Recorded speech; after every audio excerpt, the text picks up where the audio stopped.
Welcome, everyone, to another episode of Just Saying Football with Jack and Sean. I'm your host, Sean Gannon, alongside my partner, Jack McNicholas. We're here to bring you news, notes, weekly updates, and game analysis of your favorite teams from around the league. If you have the chance, go check out our website, justsayingfootball.com. Follow us on Instagram at JustSayingNoGWJS for article and video updates. And don't forget to get us in your ears on Spotify at Just Saying Football and in the Discord at Just Saying Football. So please take a look at us there. The bets are hitting. How you doing, buddy? We are now officially into Week 7. Week 7, it's getting real. We can look at these records and really see where these teams are going to be going forward. A lot of teams under pressure this week. A lot of teams in big matchups, divisional matchups this week. Let's get into it, though. We got a lot of news that just came out right before we were recording all this. Yep, so much stuff going on. First of all, Chicago Bears and Dallas Cowboys are on a bye. Dallas is obviously happy to have that bye week after what was going on last week. Obviously, the biggest news of the week, biggest injuries of the week, defensive end Aiden Hutcherson was injured with a broken tibia. If you saw the video as well, it's just absolutely brutal. I don't recommend necessarily seeing it if you haven't already. This just opens up the door about whether or not they're going to make a trade. This is a huge loss for this Lions team that looks like they're going to be another NFC Championship contender, if not Super Bowl contender. Let's keep this moving along. We don't want to get there too long. Into some good news, Rams wide receiver Cooper Kupp is expected to make his return to the field this week against the Raiders, which is a huge boost for this offense. Marvin Harrison Jr. suffered a concussion against in the Cardinals game against the Packers. He could be back, some of them monitor. Patrick Surtain has a concussion. He's not going to be in this game. Chris Olave has a concussion. He's not going to be in this game as well. Rashid Shaheed injured his knee. He's not going to be in this game. He's getting a procedure to see if whether or not he's going to be out for the year. The Saints have a lot of injuries. Don't forget, Derek Carr and Taysom Hill are also injured at the moment. Dallas Goedert suffered a hamstring injury, didn't return to the game. Nick Sirianni was also yelling at some fans following the win. He did come out and apologize, but that was just a little weird. Wanted to just get that out there for everybody to know. Giants left tackle Andrew Thomas is out for the year with a torn pec. That's a huge loss for New York, obviously. Calvin Ridley voiced his frustration with the lack of production in the Chiefs' offense, and he is pissed. Potentially, maybe he could be a trade candidate to the Chiefs. Who knows? Anthony Richardson will be getting the start this week now that he's back from his injury. Joe Flacco going back to that backup position. There's a chance that Nick Chubb plays this week, so that is just something to watch. It's looking like it's trending in the right direction. Malik Neighbors should return from the concussion protocol this week, which is good news for the Giants offense, especially as they go up against Philly. Jonathan Allen out for the year, also with a torn pec. Blake Cashman is dealing with turf toe and is expected to miss the game this weekend up against Lions, which is brutal for the Vikings. TJ Hawkinson is set to return. Could be this weekend, but my prediction is on the Thursday night football game. That way he doesn't do the back-to-back games on a short week. Amari Cooper was traded to the Bills, which is a huge boost for that team, as everybody's probably already aware, but we have to mention it. Devontae Adams was also traded to the Jets, which is also great for them. That obviously happened first. That's all we got for you at the moment. That's all. A lot of stuff. So we can finally get into our not games of the week, but the games of this week of 7. Let's jump into our blowout when we have the Tennessee Titans making their way to Buffalo to take on the Bills. Bills are favored in this one by -9 with an over-under here of 41. I'm locking in the Bills. We saw what they did without James Cook. I never believed in Will Levis, and just go to Mason Rudolph. I don't care if what he does isn't pretty. It at least puts up points. Yeah, I think last week the issue, you mentioned it a little in the pre-round is really that, Calvin Ridley is frustrated for the Titans. 7 targets last week, no catches, wasn't really involved till the end. The Titans, they have DeAndre Hopkins and Calvin Ridley, and they can't seem to figure out a passing game. That doesn't make any sense to me. Bills at home are dangerous. They do not want to lose this game and go 500. Take the Bills all day, -9, easy money. And Amari Cooper, even if he's not involved too much, this is really going to open up their offense. Couldn't agree with you more. Moving this right along, Carolina Panthers making their way to Washington to take on the Commanders. Commanders are favoring this one by -7.5, over-under here of 51.5. Commanders are coming off of that tough loss. Obviously, Panthers keep losing. Yeah, and right now the Panthers, their defense is their big Achilles heel, 33.8 points per game allowed. That's the worst in the NFL. They're right now on pace for the most yards given up in a season through 6 games. So right now the Commanders, they have their 5th best rushing offense in the NFL, 2nd best scoring offense in the NFL. I think that this is an easy Commander 7.5. I can't say enough good things about Jaden Daniels. He had a great game against the Ravens despite not getting the win. As a rookie, especially going into that territory, one of the best teams in the AFC, if not the best team in the AFC right now, just with how they're playing. played a great game, was really methodical, had a great passer rating, still completed above 65% of his passes, 2 touchdowns on the day. They kept themselves within the game the entire time. It's just King Henry did what King Henry does best, and you can't ask more of what you saw from him. I'm really excited to see what he does as the season progresses and see what happens next season. Another rookie, Caleb Williams, had a great game. Moving this along, Sunday, 9:30 a.m. game. We're back in London again. It's the New England Patriots making their way to Jacksonville to take on the Jaguars. Again, it's in London. Jaguars are favored here by -5.5. Over under here of 42.5. What are your thoughts on this? These are 2 one-win teams. They're both looking to get their second win. They need to get back on track. Yeah, Jacksonville, they may be in London for 2 weeks, but I still think they are terrible. And even though New England is bad, we did see a pretty big progression last week. I'll let you get into that with Drake May, but New England, they've won 4 out of 5 in the last since 2012 against the Jags. I don't really think it matters where they play, what kind of game it is, how bad the teams are. I will take the Patriots +5.5 as underdogs, and Jacksonville going to be 1-6 with 2 games losses in London. Yeah, I want to go Jacksonville just because, they're there. They've been there for a few weeks. You're obviously acclimated to the change in time, that kind of stuff. But there's something about how they played, even when they were there last week. It was just so bad. I like what we saw out of Drake May. I'm going with the Patriots. I think that their defense is one of the best in leagues, if not, not the best, but it's just one of the best in the leagues.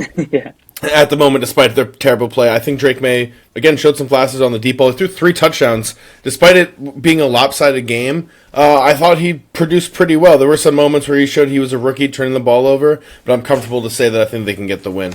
Moving this along, we have the Cincinnati Bengals making their way to Cleveland to take on the Browns. Bengals are favored this by -6.5, over under here of 42.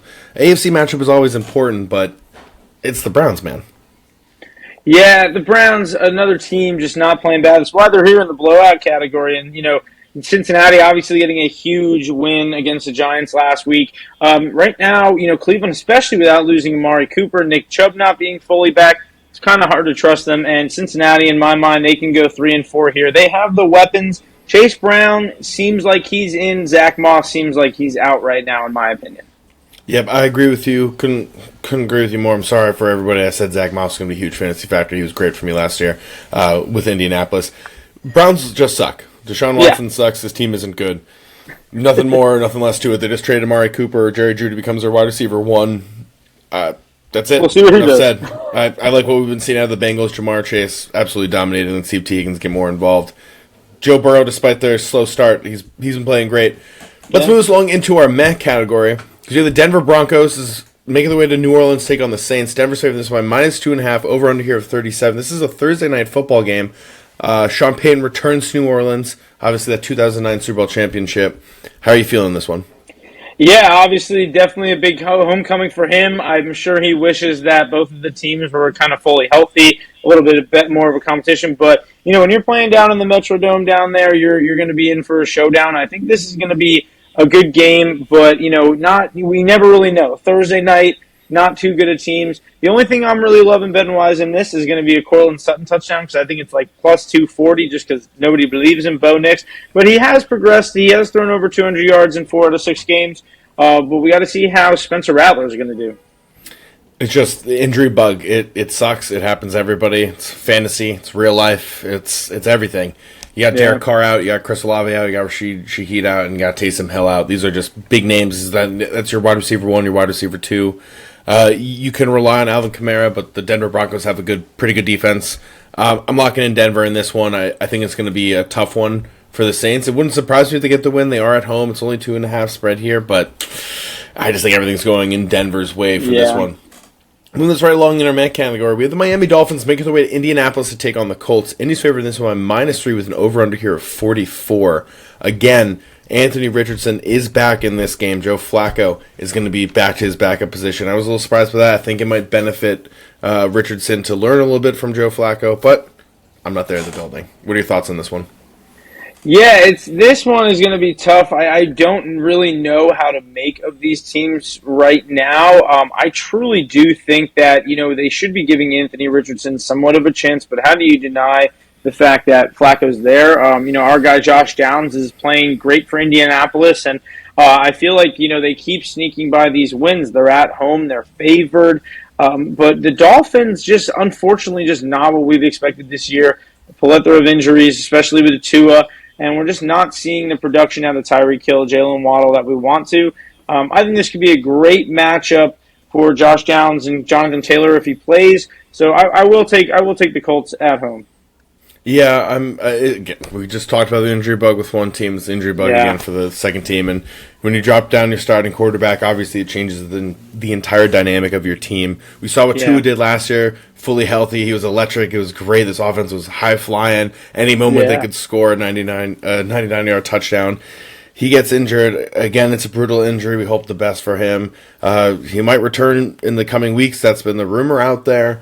Let's see what's going on with that as we progress. But I got to lock in Indianapolis despite the change to their quarterback situation. I have a lot of faith in Anthony Richardson going forward. I think his ceiling's really high. Hopefully the last couple of weeks that he saw Joe Flacco, you sat back, absorbed all that. Let's see what you can do now this week. Moving this right along, with the Las Vegas Raiders making the way to Los Angeles to take on the Rams.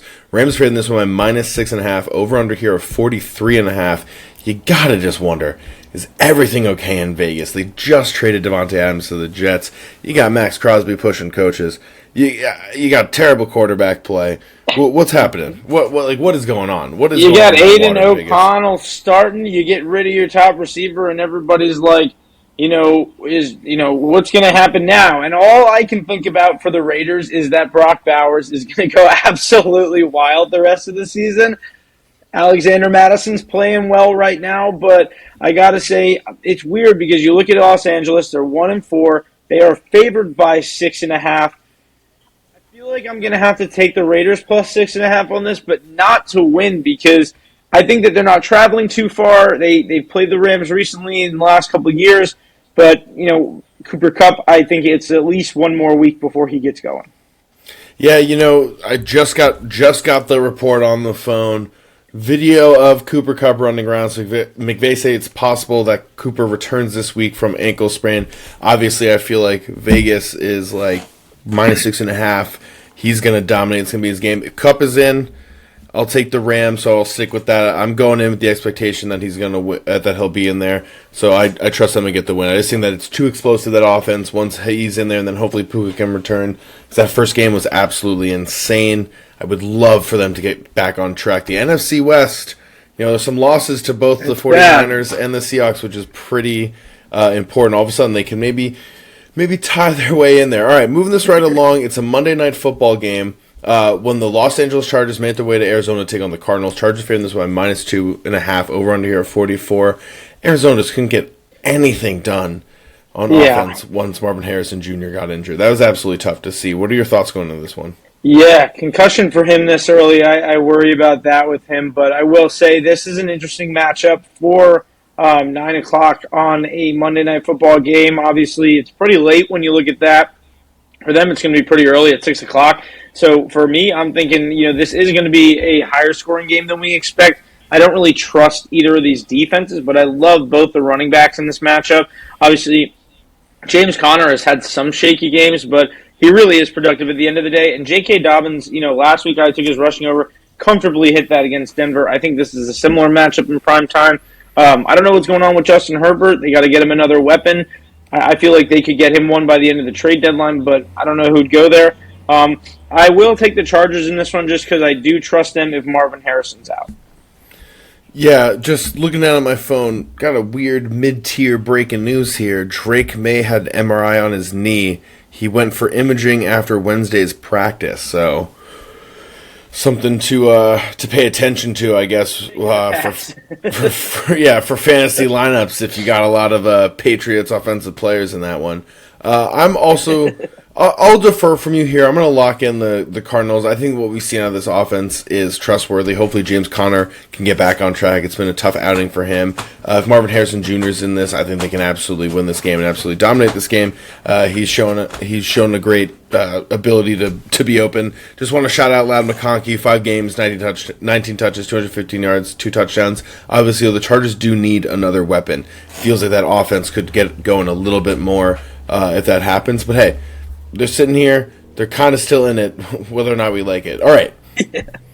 Finally, our games of the week. And jumping right into it, we get the Philadelphia Eagles and Saquon Barkley making their way to New York to take on the Giants. How you feeling, man? The Eagles are favored, by the way. -3 here. Over-under here at 43. I never like it when the Giants play the Eagles. It always spells bad news for my Mondays. But I will say, obviously, a huge story, like you said, Saquon Barkley is going to be in New York for the first time since he left this offseason for the Eagles. And now, you're looking at it like, well, they're just going up the road. Eagles always play well. The Giants did get them 27-10 at the end of last season, but, end of last season is what it is. Eagles won the 4th straight before that, so I do think Jalen Hurts kind of has the Giants number. I will take the Eagles, but it kills me because the Giants, their defense is playing great, and they are leading the league in sacks, so hopefully they can get to Hurts a couple times this weekend.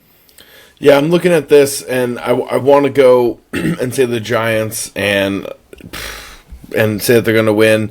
The loss of Andrew Thomas is a huge one. Weird stat out there is that Daniel Jones hasn't thrown a touchdown in MetLife in like 650-something days. Pretty much since he got signed to a $40 million a year contract. Right, and while this Giants defense is great, the addition, you get A.J. Brown back, you get Devonta Smith back. That's a huge boost. We saw it last week, despite the score against the Browns, which was a little bit closer than I think people wanted it to be in Philadelphia. I just think I trust this team a little bit more in what they're able to do. This Giants defense is great. This game could easily go to New York, and it wouldn't surprise me at all. But I just think that the Eagles just have like a weird vibe going on. The loss right now with Thomas and Daniel Jones' inability to just like score and a passing touchdown. It's hurting the team. It's forcing you guys to. Does he get one this weekend? I put it in the Discord last week. At surprise, -330, and that just ruined the whole didn't hit. So place it if it's in the positive. But if it's -350, stay far away from it because it will ruin your parlay, like it did mine, which I made public. But we love that. That's what we're here for. It's fine. Anyway, and in public, just remember to ride the Discord. Please, the Discord always. Moving this right along, Seattle Seahawks make their way to Atlanta to take on the Falcons. Falcons are favored in this by -3 with an over-under here of 51. Now, the Falcons have lost 3 straight. They have absolutely been struggling. But Gino, leading the league in passing yards. What are your thoughts on this one? We're playing Kirko. They're playing Kirko, man. Yeah, Kirk, obviously, it seems like him and Drake London have got it figured out where they are officially like a good connected wide receiver 1 unit. I'm loving that. I would love to see them, kind of running all over Seattle. That's kind of been the way to beat them the last few weeks. Seattle sitting at 3-3. You do not want to go a game under 500 while you got the Niners in the position you have them. So I think that with Seattle, they're trying to make a push right now because the rest of their entire division has stars completely injured. They could take this, but Atlanta, traveling across the country, I will say Atlanta has been great at home. They've been great in close games, and I imagine this will be a close game. So I will take Atlanta this weekend at home. Yeah, I'm going to go opposite you. I'm going to go with Seattle here. 3 straight weeks of losses after a 3-0 start. It's been great offensively for them, especially with what Kenneth Walker's able to do when they're giving him the touches that he deserves.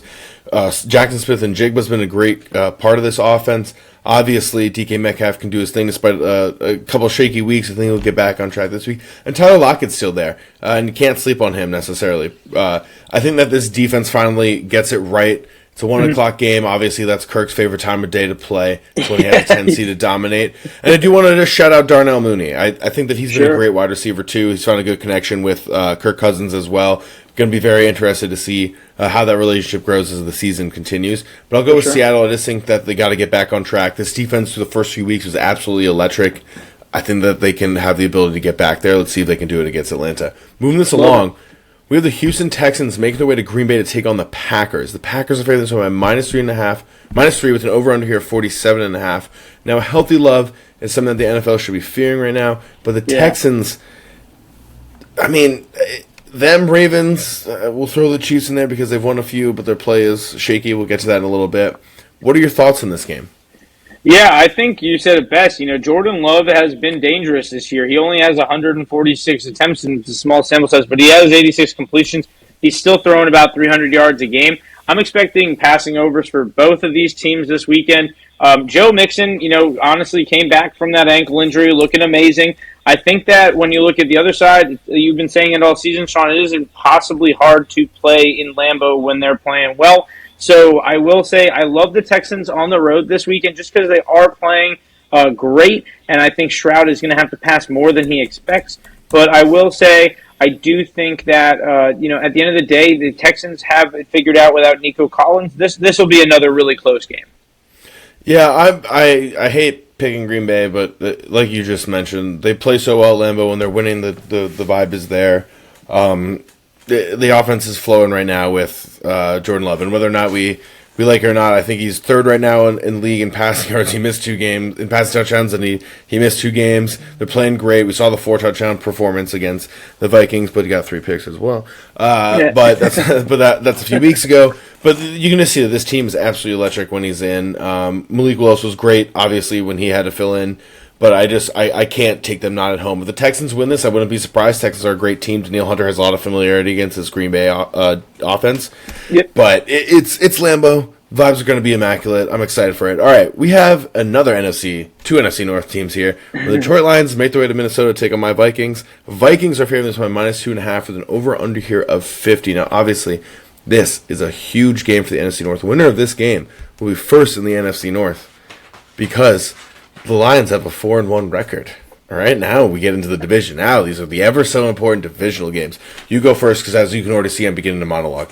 Yeah, like you said, the NFC North completely heating up this year. We just talked about Jordan Love playing well. The Bears are right now 4-2. They're on a bye this week, so everyone gets a little break from Caleb Williams going off. But Sam Darnold versus Jared Goff, 2 guys that kind of got doubted by their first teams, drafted high. These are very high potential teams. That's why the over/under is at 50. That Hutchinson injury last week, I think it puts nothing but an absolute target on the Vikings back this week. At home, division opponent, not a lot of travel. And I will say the big thing here is I think that the Vikings can win. They're absolutely favorite. They're at home. That's always a great thing. But Detroit, we see things in the NFL like this all the time where you see a star player go down and the team rallies for the next week. It's a dangerous opponent, and it could spill, unfortunately, for the Vikings to be undefeated. So what are you thinking, Sean? Are the Vikings undefeated by the end of the week? I have to just go with them because that's my squad. That's squad. Obviously, look, there's a lot to talk about though. Blake Cashman not going to be playing this weekend. Caleb Evans didn't practice on Wednesday. Patrick Jones didn't practice on Wednesday. Aaron Jones didn't practice on Wednesday. Harrison Phillips didn't practice on Wednesday. So these are some key guys on the defense right now. I'm still going to go with them because they're at home. I don't think that you can sleep on the Lions just because of the Aiden Hutchinson injury. While it is a big loss for their team, he leads the league and the team in sacks. Aleem McNeil is second on that team with 2.5.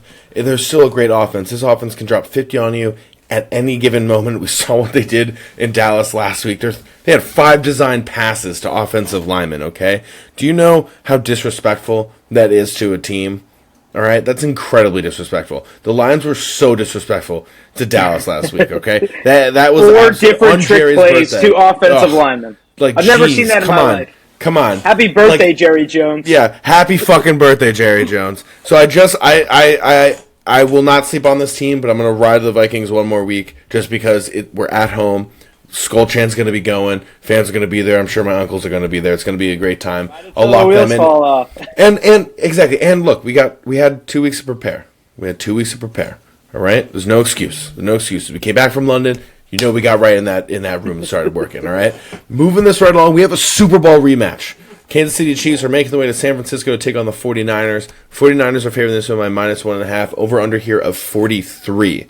What are your thoughts in this one?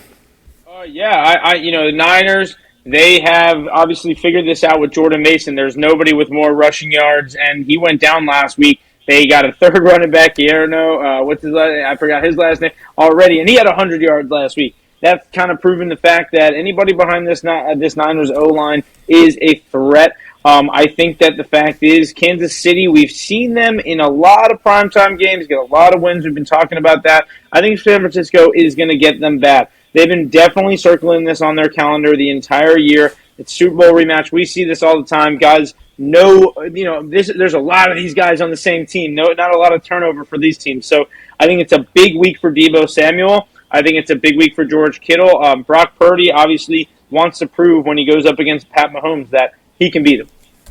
Yeah, I can't not pick the 49ers in this one. I think everybody wanted to say a lot about Brock Purdy the last few years and how many stars he has, and to an extent, like they're right. This team is a great built team. You got Trent Williams, you have Christian McCaffrey, not at the moment. You have Deebo Samuel, you have Brandon Ayuk, you have George Kittle, who's playing like the best tight end in the league right now.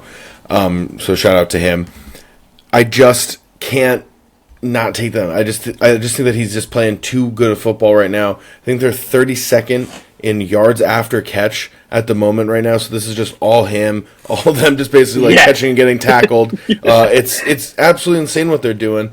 And while Kansas City, they're undefeated, they're obviously one of the best teams in the league. It just hasn't been pretty. I feel like their wins are questionable. I do like seeing. I think the addition of Kareem Hunt is a little bit worrisome, just because it's like shit. This offense is a little bit more balanced how they can run the ball. But Patrick Mahomes hasn't been playing his best football the last couple regular season games in this season and last season. So let's see how this offense can go on. But I don't think they're going to have response right now to this 49ers defense. I think that the crowd. I was talking about it in Minnesota. You don't think that the crowd in San Francisco is going to be screaming their heads off at every single Chiefs fan and player? I mean, they're going to be pissed. It's going to be madness in Levi Stadium this week. They've lost 2 Super Bowls to them. Like, come on. All right. Moving this along, we have the Sunday Night Football matchup, and the New York Jets make their way to Pittsburgh to take on the Steelers. Jets favored this one, -1.5, over-under here of 38. Forgot to mention this in the news and notes. Can't believe we didn't mention the news and notes. Russell Wilson's getting the start this weekend. Sunday football. Obviously, Devontae Adams just got traded to the Jets. He will be getting the start in this one. Yeah, I think if he's playing, I'm going to take them because I personally haven't been able to trust Russell Wilson the last few years.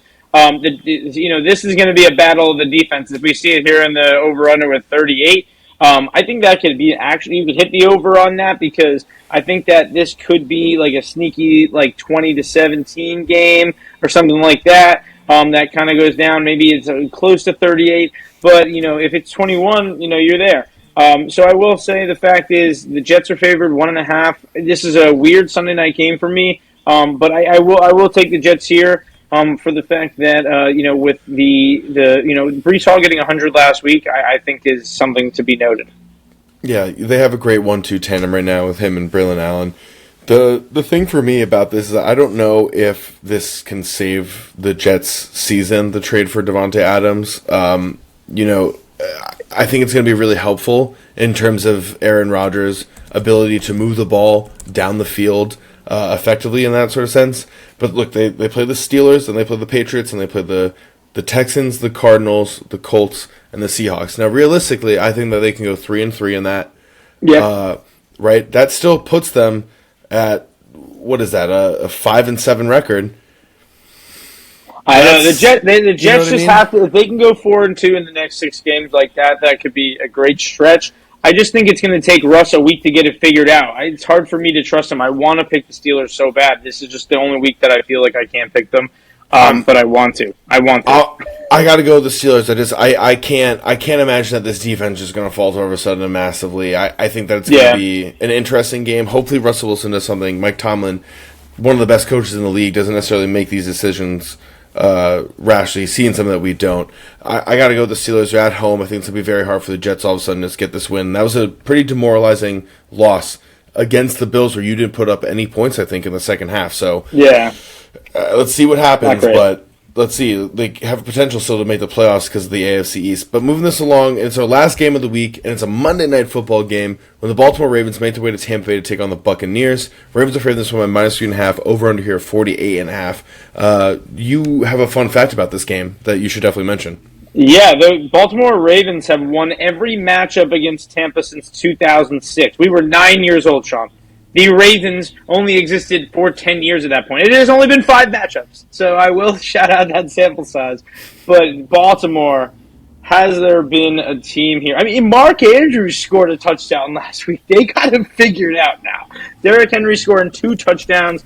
I texted you the other day, I'm like, he's already yetiing. He's already doing the thing that he does in January and December, getting 30 carries. This is the Derrick Henry we've been waiting for, and I'm going to take them on the road in prime time. Baker Mayfield playing great. Chris Godwin probably having the season of his life right now, but I don't know. Got to go with the Ravens, right, Chauncey?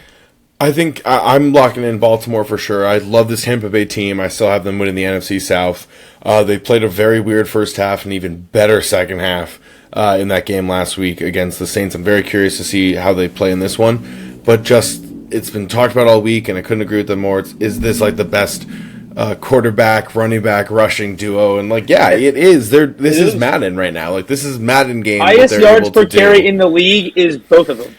And what's I did not know that. That's crazy. Oh my god. And what I think is even more like interesting about this is that this whole time, Lamar Jackson completing 67% of his passes, thrown for over 1,500 yards, has a 10-2 touchdown to interception ratio, 8.7 yards per attempt. Like, they're doing it all. We kind of talked about this. Like, once this offense can get going passing, you talked about the Mark Andrews touchdown, but like once it can get going passing and like really begin to Zay Flowers had a week last week. Like, geez, sky's the limit. The only thing that will beat them at this point is just themselves. So I'm all in on Baltimore. I think this is going to be a really good game. I will happily. What is this over again? 40.5. I'll take the over on this one. I do think that it's going to be a lot of points. There's potential, by the way, just for fantasy owners out there, that Rachaad White might get benched. Rumors it could be a three-headed dragon with Tucker, White, and which would, for fantasy owners, just be a mess. So we'll leave it there at that. Yeah. And maybe Mike Evans can get a little bit of receptions and some touchdowns when they put up 50 points. 50 points. Sean texted me over the weekend. 50 points, kind of a weird game. Like, Mike Evans only had 5 fantasy points. Like, what are we doing here? Got one of the best in the league. Got to get him to 1,000 again. That's all that's important, but it's also all the time that we have. Thank you, everyone, for listening. Thank you, everyone, for tuning in. Check out the Discord. We're winning bets. We were going crazy this weekend. A lot of green checks. We love that. Make sure to join the Discord. Link in bio at Just Saying with no G, WJS on Instagram. Make sure to follow us on Spotify. Listen to us on Spotify with your nice little ears. And make sure that you got a YouTube. It's Just Saying Football as well. I'm brain farting all over the place. It's week 7. We're going crazy. We got some great picks for you. Enjoy.